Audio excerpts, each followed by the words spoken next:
Will now be having a technical talk show and मैं उसके लिए बुलाना चाहूँगा Nahush sir, Ankur Javeri sir and आज Saili. So, I'd like to request RJ Saili to present Santra Barfi to our another guest today. आवाज करो भाई ना, रेडियो मिर्ची से आरजे है. रेडियो मिर्ची इट्स हॉट. आवाज क्या है तुम्हारी?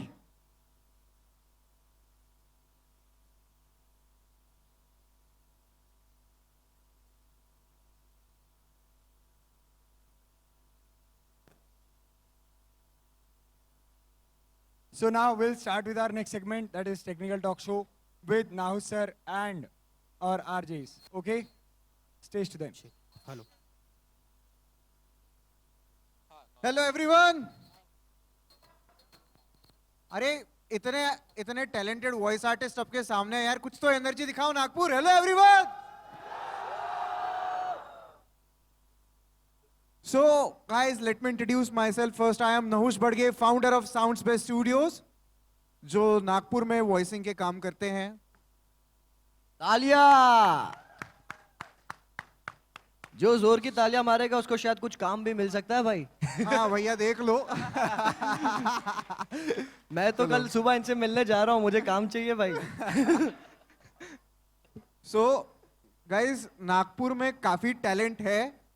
इसका एक्सपीरियंस हमने लास्ट ईयर किया था. लास्ट ईयर जो फैंडअप कंपटीशन हुआ था उसमें बहुत अमेजिंग रिस्पॉन्स आया था. I am happy to tell that I was a जज for the Fandup contest and I got 70 entries for the Fandup. So big number यार, big so number. Last year Fandup में जिसने participate किया था, सही में उनके लिए जोरदार तालियां हो जाए. So, guys, my first question to you all, dub या sub?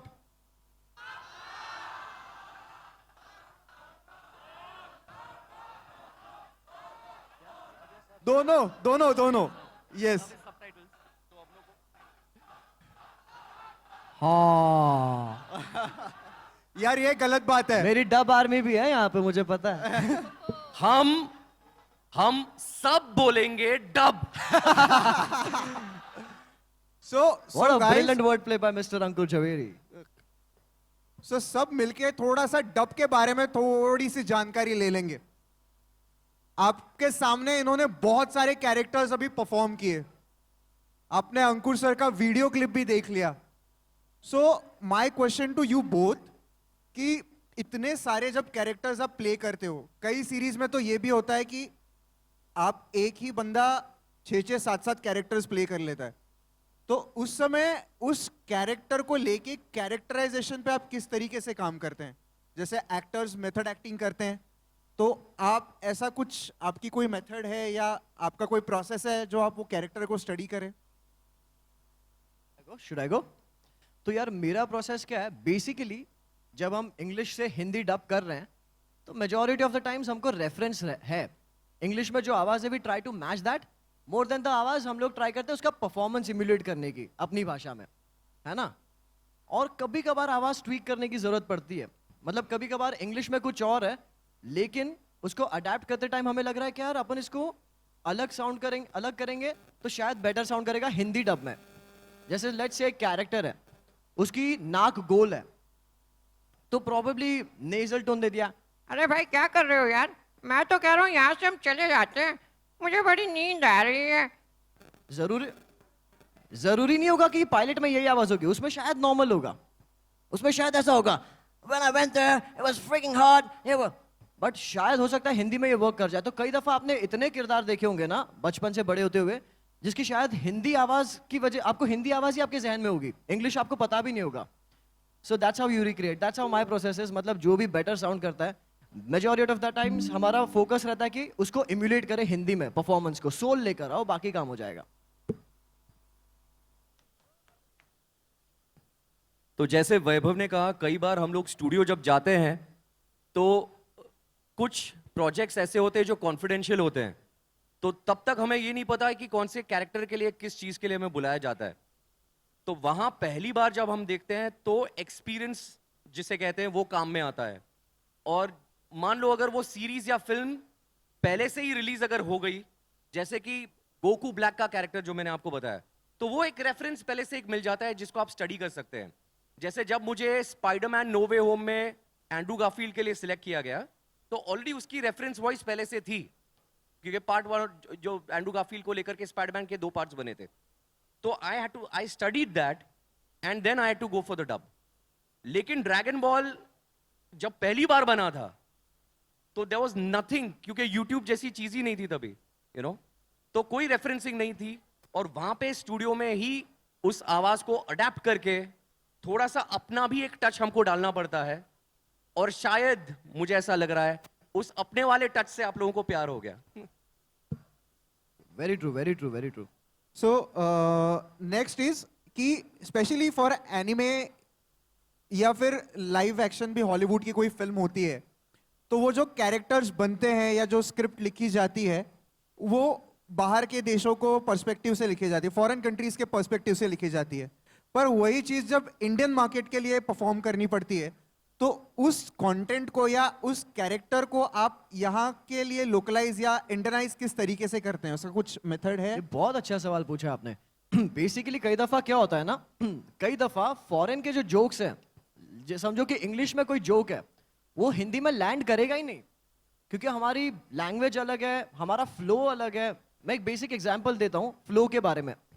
उनका ना थोड़ा सिंग सॉन्गी लेयर्ड रहता है, तो हम उसको हिंदी में करेंगे ना तो वो खराब साउंड करेगा। तो मेरा जब मैं स्पाइडरमैन डब कर रहा हूँ, कोई भी कैरेक्टर डब कर रहा हूँ, अब वो लोग बोलेंगे hey what are you doing, तो उसने बोला व्हाट आर यू डूइंग, तो मैं सुन के अगर उसको करूंगा क्या कर रहे हो, बहुत फेक साउंड करेगा। मैं बोलूंगा अरे अरे क्या कर रहे हो, मैं ये साउंड करूंगा, क्योंकि ये हमारा फ्लो है। और आपने आपका I am coming back to the question, can you please repeat? तो लोकलाइजेशन, हाँ, तो वो जोक्स वाली जो बात है, कई दफा अमूमन ऐसा होता है कि हम उनकी चीज अडेप्ट करनी होती है। That's called transcreation. एक होता है translation, hey what are you doing, hey तुम क्या कर रहे हो। अब उसको मुझे लोकलाइज करना है अपनी भाषा में, तो मैं कई दफा उनके जोक्स को, तो ये बहुत डिफिकल्ट जॉब हो जाता है, क्योंकि उसमें वाकई ब्रेनस्टॉर्मिंग लगती है। कई दफा कुछ कुछ वर्ड्स उनके होते हैं, हम सोचते हैं कि यार इसको हिंदी में कैसे करें, बिकॉज हम सारी चीजें इंग्लिश में नहीं रख सकते हैं। सारे इंग्लिश में रखेंगे तो might as well watch English.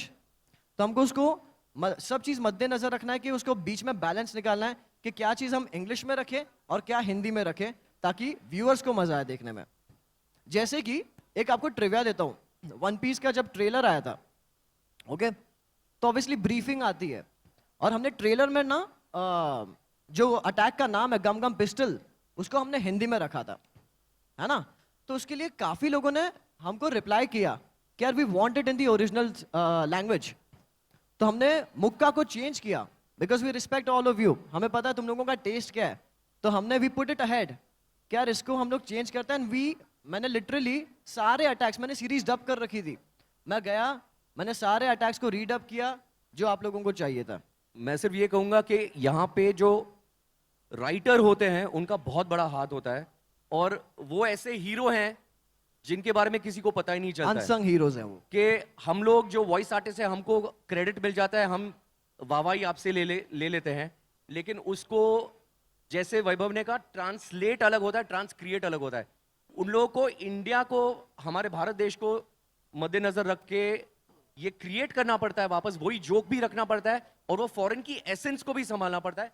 बहुत मुश्किल काम है ये, सच में बहुत डिफिकल्ट है। और वो सब पूरा क्रेडिट वो राइटर्स और जो डबिंग डायरेक्टर्स होते हैं उनको जाता है। सो गाइस, जैसा कि आप जानते हैं कि अंकुर सर ने बहुत सालों से अंकुर सर वॉइसिंग डबिंग की इंडस्ट्री में काम कर रहे हैं, फिर वो टाइटैनिक हो या अभी की नो वे होम हो। सो अंकुर सर, आपके लिए सवाल ये है कि इतने पुराने टाइम से 1990s, I am not wrong, आप जब से काम कर रहे हैं 84, सो 84 से अभी तक के आपने वॉइसिंग इंडस्ट्री को चेंज होते हुए किस तरीके से देखा है? तो जब मैंने शुरू किया था तभी मैं घर से जब जाता था तो डायनासोर्स यहाँ से वहां जा रहे होते थे, तो अपनी जान बचा के हमको जाना पड़ता था कि वो डायनासोर हमको अटैक करेगा या कुछ करेगा। मतलब उस जमाने से उस जमाने से डब कर रहे हैं। तभी आप लोग तो विजुलाइज भी नहीं कर पाएंगे, रॉक एंड रोल सिस्टम बोलते थे उसको, कि लूप होता था एक टेप, मतलब इस तरह से एक स्पिंडल जैसा होता था, स्पूल। वहां से ऐसे लूप निकलता था और लगाते थे, और एडिटर जो होते थे वो लोग प्ले करते थे, फिल्म प्ले होती थी, और वहां पे इतनी गर्मी होती थी उनके रूम में, हमारे रूम में तो फिर भी एसी होता था, कि वो जल जाती थी फिल्म, और भाग भाग करके उनको जाकर के वो चिपकानी पड़ती थी। उस जमाने से लेकर के अब तक जो डिजिटल एज है, जहां पे आपको घर पे बैठ करके यूट्यूब पे एक क्लिक किया और जो भी वीडियो देखनी है, बहुत बड़ा ट्रांजिशन हुआ है। और डबिंग की अगर बात करें तो इसीलिए कई बार आप पुराने जमाने के अगर एड्स देखेंगे या डबिंग देखेंगे, थोड़ी लाउड होती थी, क्योंकि उस जमाने के सिनेमा हॉल्स भी, अगर आप लोगों को याद हो, अगर आप लोग थे तभी तो अगर आप लोगों को याद हो तो हॉल्स होते थे, सिनेमा याद हॉल तो होते नहीं थे। होगा, लेकिन आप ये जो कह रहे ध्यान से सुने, बहुत सही पॉइंट कह रहे हैं। तो तभी की जो परफॉर्मेंस होती थी वो थोड़ी सी ज्यादा लाउड होती थी, पर अब का जो जनरेशन है वो थोड़ा सा सटल हो गया है, तो इसलिए कॉन्वर्सेशनल या थोड़ा सा मेलो डाउन होकर के जिस तरह से हम लोग बात करते वगैरह पहले, और क्या हो रहा है, वो जो उस जमाने का था, पेश है नया ऋण, वो इस तरह से होता था। अब पेश है नया ऋण सिर्फ 5 रुपए में, ये भी हम लोग अब बोलते हैं, तो अभी Subtle हो गया। कॉन्वर्सेशनल हो गया है ज्यादा। तो वो बहुत बड़ा ट्रांसफॉर्मेशन हुआ है, टेक्निक्स में हुआ है। हम लोग जब डब करते थे तो हमारे पास आप में से कई लोगों के पास स्टूडियोज होंगे, होम सेटअप्स होंगे, कि कंप्यूटर पे आप लोग 2 फ्रेम या 3 फ्रेम लेफ्ट राइट कर लेते हैं ऑडियो को। उस जमाने में ऐसा कुछ नहीं था भाई, एग्जैक्ट जब वो मुंह खोलेगा तभी हमको डायलॉग बोलना पड़ता था, और एग्जैक्ट सिंक बिठाना पड़ता था, बहुत डिफिकल्ट था। तो तब से लेकर के अब तक यू आर ब्लेस्ड कि technology has helped you all, और इसलिए आप लोगों को और मेहनत करनी चाहिए तो बहुत फ्लरिश होंगे। Now Vaibhav, question for you कि मुझे बहुत सारे लोग फैंडम्स भेजते हैं जो यहाँ के लोकल टैलेंट है, and I am very proud to say कि नागपुर में एक से एक डबिंग आर्टिस्ट है। क्या बात है यार। मतलब जब मुझे 70 एंट्रीज आई थी, it was really difficult to जज कि किसको प्राइज देना चाहिए किसको नहीं, और ये बंदे ना सही में एस्पायरिंग आर्टिस्ट है। और जब हमने वॉइस की मास्टर क्लास यहाँ की थी तो उस समय I got a huge response from NSE, almost 30 entries were there from NSE। So in aspiring artist का हमेशा मुझे ये सवाल होता है कि सर हमें वॉइसिंग इंडस्ट्री में जाना है तो हमने किस तरीके से अप्रोच करना चाहिए, क्या अप्रोच होना चाहिए ताकि हम इस फील्ड में अपना करियर बना सकें। ये सवाल एक्चुअली मुझे भी कई दफा आता है, मुझे DMs में बहुत बार ये सवाल आया है, तो ये it's a very good question and I am glad कि मैं इतने लोगों के सामने ये इसका जवाब दे पाऊंगा। बेसिकली ना आपको स्टूडियोज फाइंड आउट करने पहले तो सबसे पहले तो आप अपनी स्किल पे काम करो, एकदम उसमें रिच हो जाओ, पूरा जान लो। कई दफा ना आपको वॉइस एक्टर्स के एक्सेस भी मिल जाते हैं, at times they also help you with tips, आप इनसे भी रीच आउट कर सकते हैं ये आपको एडवाइस करेंगे। फर्स्टली आप अपनी स्किल्स को एकदम बेस्ट कर दीजिए, बिकॉज कई दफा क्या हो जाता है, आप अगर स्किल आपने उसमें आप एकदम बेस्ट नहीं हो और आप स्टूडियो में चले गए तो फर्स्ट इंप्रेशन लास्ट इंप्रेशन वाला सीन हो जाता है। आपने पहला वॉइस सैंपल ले लिया, उन्होंने आपका वॉइस सैंपल ले भी लिया, लेकिन अगर आपका अच्छा नहीं है तो उनके इमेज बन जाएगी, अच्छा वो अरे राकेश, अरे मालूम है यार वो ठीक ठाक है, अच्छा नहीं कर रहा है। तो पहले तो अपने आप को बेस्ट करो, then find out the studios, जो भी स्टूडियोज हैं आप उनको फाइंड आउट करें, गूगल पे उनका एड्रेस मिल जाएगा। आप नेटफ्लिक्स के जो प्रोजेक्ट्स देखते हैं उसके क्रेडिट में आपको स्टूडियोज के नाम मिल जाएंगे, आप उसको गूगल करें, आप वहां पर जाके उनको पिच करें कि I am here for voice sample, आप मेरा वॉइस सैंपल ले सकते हैं। या अगर उनका स्टूडियो बिजी होगा तो बोलेंगे कि हम आपको अपॉइंट करेंगे अगले दिन के लिए, आप वो टाइम पे चले जाओ, give your best shot and crack it. So I'll hand over mic to our Nagpur city's rocking RJ Dheeraj.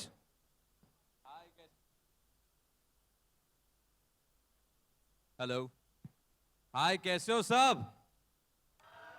नहीं, आवाज नहीं आ रही है।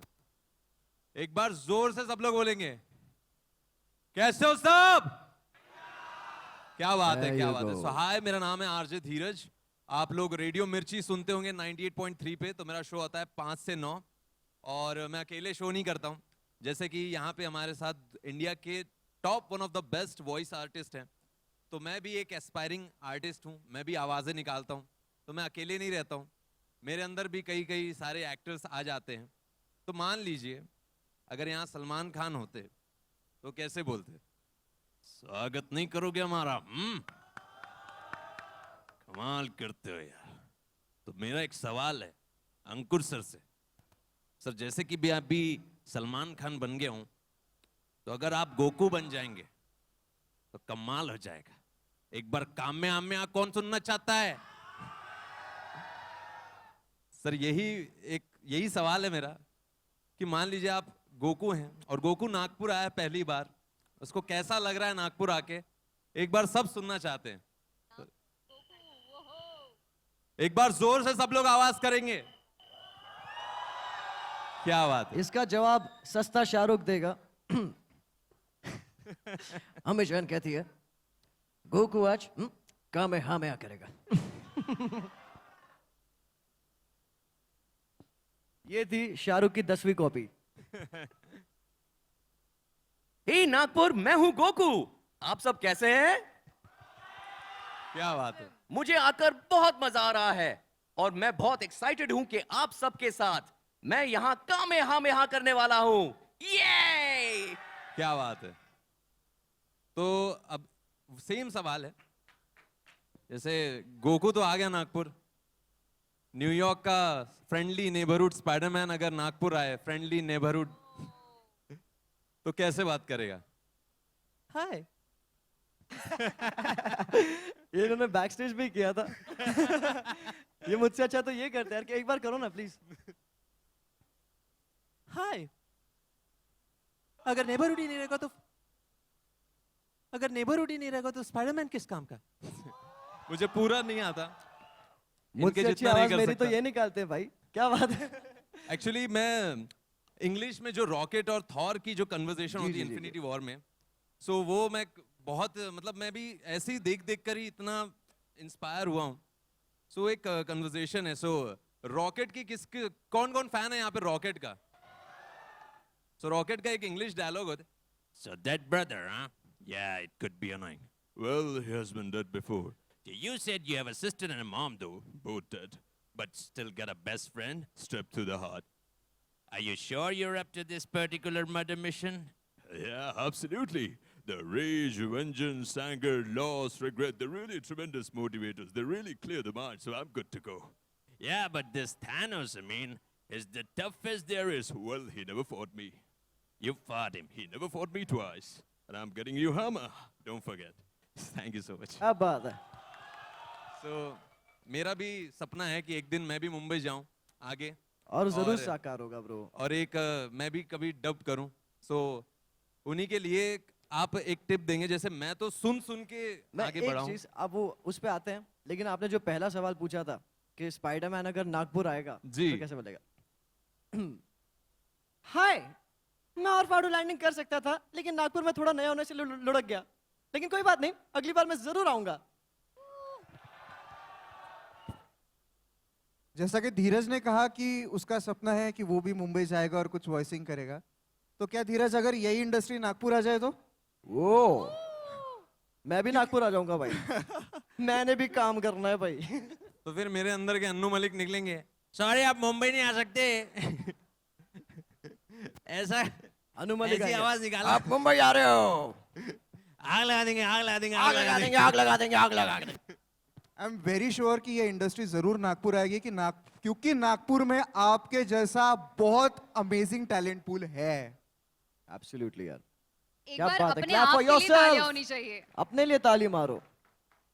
इतनी ठंडीगार तालियां। I am proud to say कि मैं इसीलिए ये बोल रहा हूं इतने कॉन्फिडेंस से, because Soundspace Studios has dubbed almost 10 series in this year for Jio Cinema.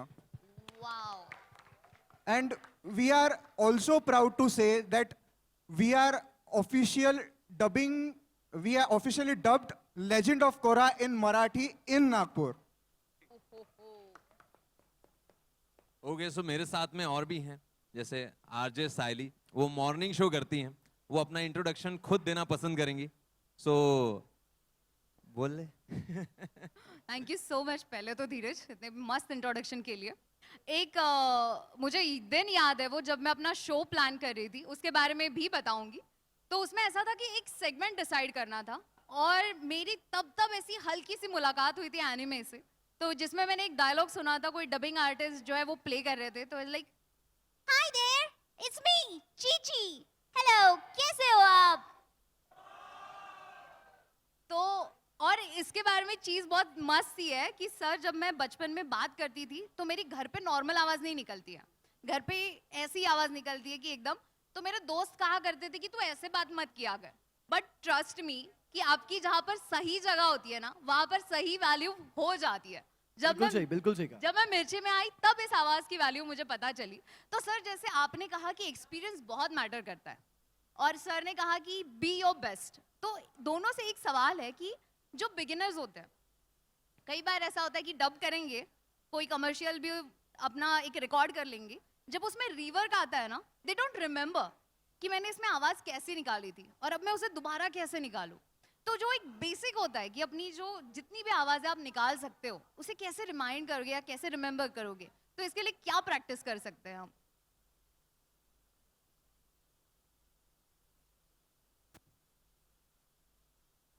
आजकल तो क्योंकि बहुत से एस्पायरिंग वॉइस आर्टिस्ट जो है उनके होम सेटअप्स हैं, लैपटॉप्स हैं और रिकॉर्डिंग डिवाइसेस हैं।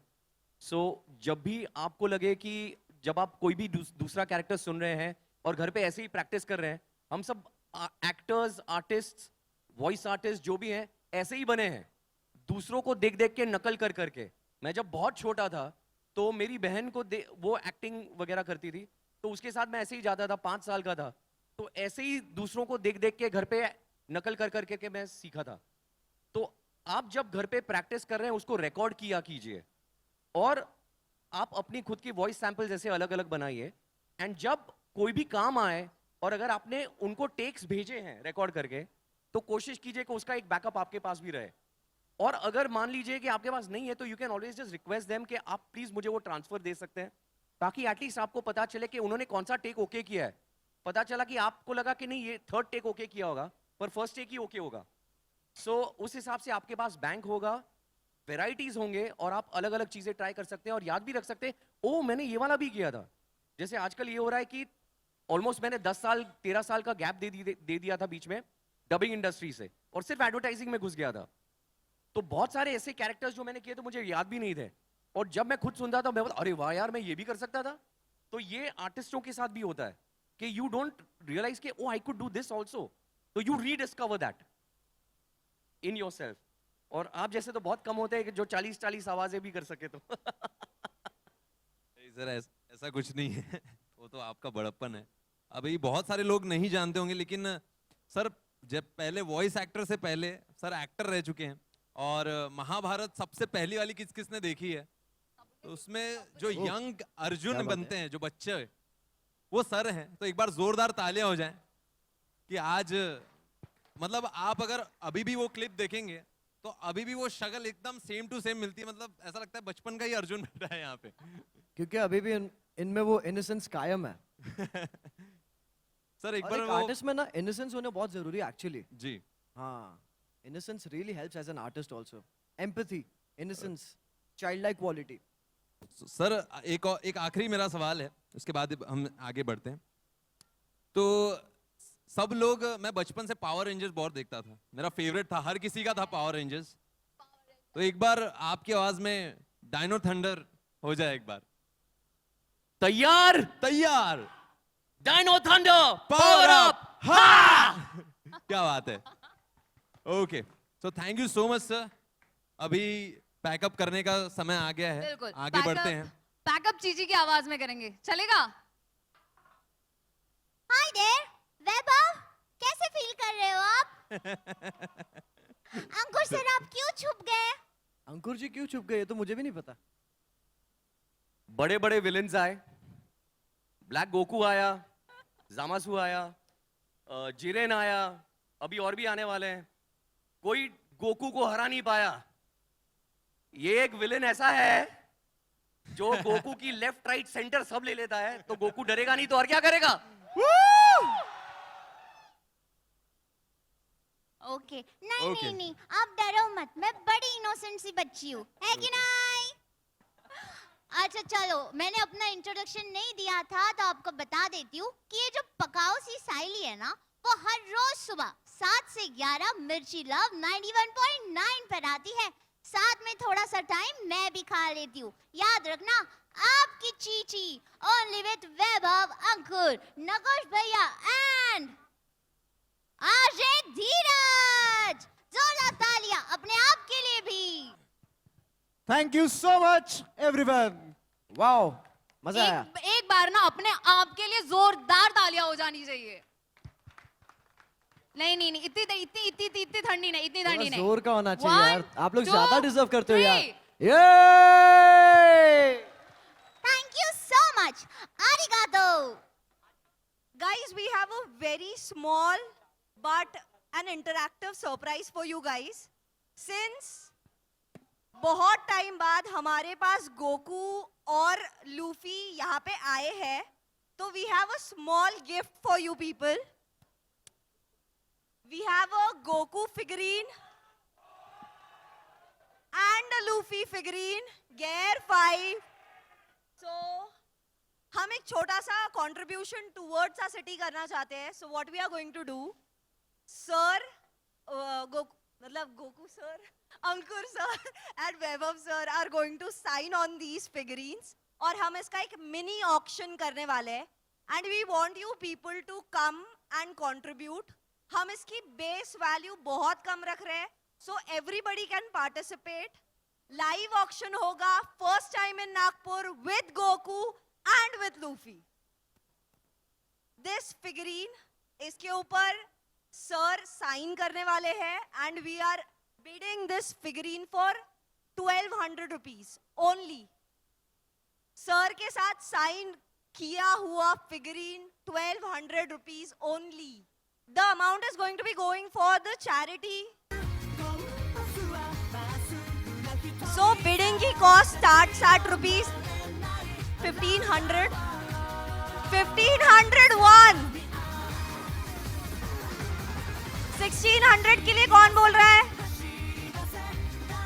One person. 1601. एक और हाथ दिख रहा है मुझे पीछे में. कितनी? 1700. 1600. एक बोली 1600. 2000. We have somebody 2000. We have another 3000 के लिए. Could you match the price? It's signed by voiceover artist यार. इज्जत रख लो नागपुर की.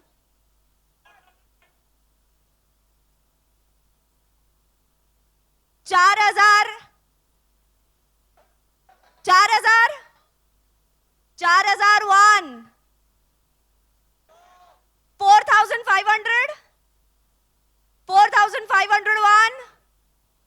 4502. क्या गाइस 4500 रुपए में भी नहीं है. 4503 get sold to sir. Please. आओ. You can come from the side. Could you come from the side? उसको help करो ना. उसको side में आने से help कर.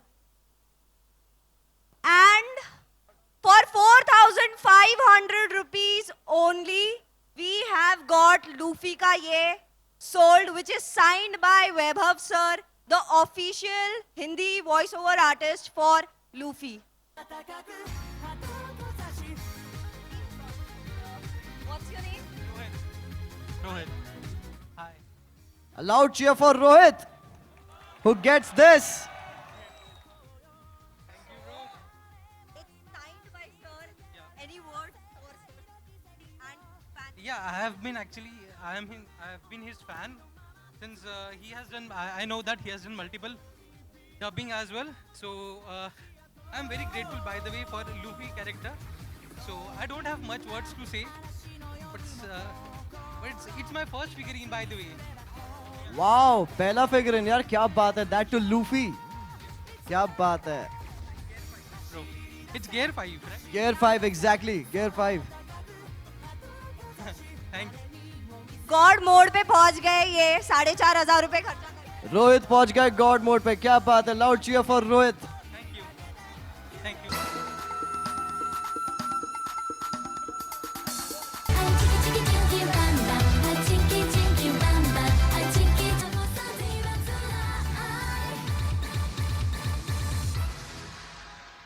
गाइस एक स्पेशल चीज जो सर ने अपनी साइन करते करते बनाई है. There is a heart on this यार. मतलब anybody who is getting this will get all sorts of love and heart from Ankur sir. I am so happy. So finally we are doing इसका give away. Bid करने के लिए minimum amount is the same. 25 lakh. That is too. ले लेंगे. हमें हम सब लोगों को किडनी बेचनी पड़ेगी, but will take it. Maybe सारे नागपुर एनिमे टीम के मेंबर्स अपनी एक एक किडनी आईफोन के जगह पे सर को ये फिगरीन खरीदने के लिए दे देंगे. So we start. Goku Goku Goku Goku Goku Goku. So the bidding starts with 1500 rupees only. इतना बड़ा figurine 1500 rupees में it's a minimal cost. 1600 one person. 2000 rupees. कितना?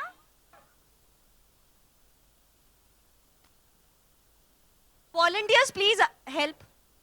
कितना? 2000 rupees. We already have one person with 2000. Anybody else? We have one person there.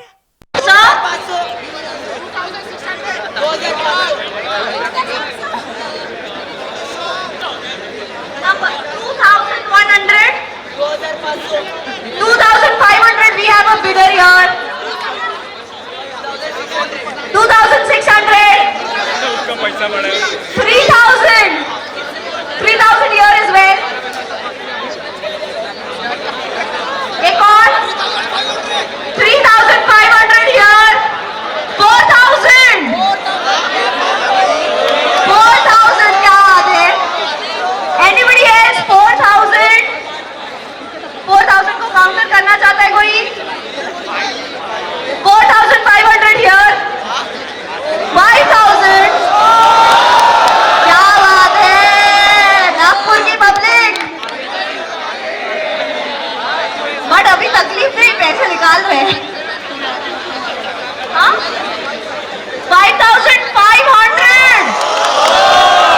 Wow. Anybody? 5600. क्या competition है यार. 5700. 5800. 5900. 6000. Wow. 6100. Sir तो चाहते हैं मैं गोकू लेके जाएगा. 6200. I mean, ऐसा sort of response मैंने नहीं सोचा था. We thought like 5,000 रुपए we'll be able to donate, but amazing guys, thank you so much. 6,200 अभी उन्होंने बोला. इधर इधर इधर यही लेगा. 62. Anybody 63? 6,500. On hands. 6,600. 6,700. 7,000.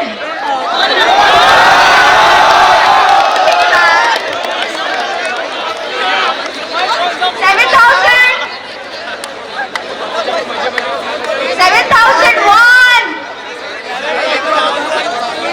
7,002. Guys Goku का साइन किया हुआ with a heart, with all sorts of love, photo, and it's going to go for a good charity. So 7,000 final amount. 7,100. 7,100.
Guys Vegeta बोलता है गोकू का पावर लेवल इज ओवर 9000। तो किसी को अगर मीम के लिए भी करना है तो 9000 बिड कर सकता है अभी, एक कनेक्शन हो जाएगा, पूरा फुल सर्कल में हो जाएगा। सो 8000 का 9000, it is a very good opportunity and it is going to charity. So I will highly insist 1000 का और जोर मान लो, जो 8000 वाले भाई है वो 1000 का जोर मान दो। ओवर 9000 अपने को करना है, 9001 करना, क्योंकि that is 14000।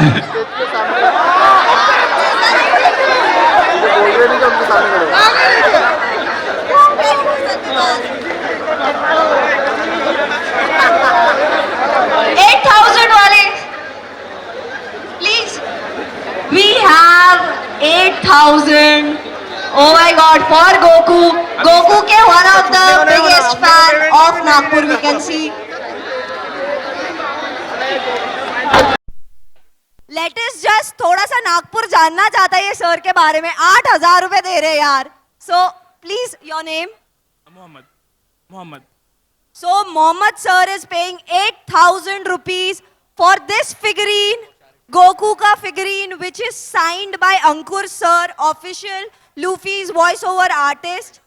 Goku's voiceover artist, sorry. मेरा excitement level थोड़ा fluctuate हो रहा है. So Goku's voiceover artist, official voiceover artist, and it's signed by him. And we want to give away this to him, which the money is going to be going for a charity, guys. इसके photos और posts हमारे NAC के account में आपको देखने मिलेंगे. So no worries, we'll have Mohammed also come to that charity event. So please, sir, give a photo, guys, photo. A big round of applause, guys. This is momentous. Come on. पीछे जितने भी लोग हैं chain reaction करो, जितने लोग आएंगे उतना ये मोमेंट लेजेंडरी होगा। और क्या पता इतना लेजेंडरी हो जाए कि कहीं पे प्रिंट हो जाए, क्या पता कभी गिनीज में आ जाए। इसलिए मैं कह रहा हूं चेन रिएक्शन कर लो, पीछे से जो भी है लाओ और फिर कामयाबी के लिए रेडी हो जाओ। By the way, the official record is 900 लोग. I think it is held in Israel. 970.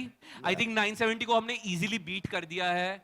मैं गिन सकता हूँ फ्रंट लाइन में ही आई थिंक 20 लोग हैं, मल्टीप्लाई कर दिया तो 1000 प्लस तो आराम से है ही। So sir we have unofficially beated the world record.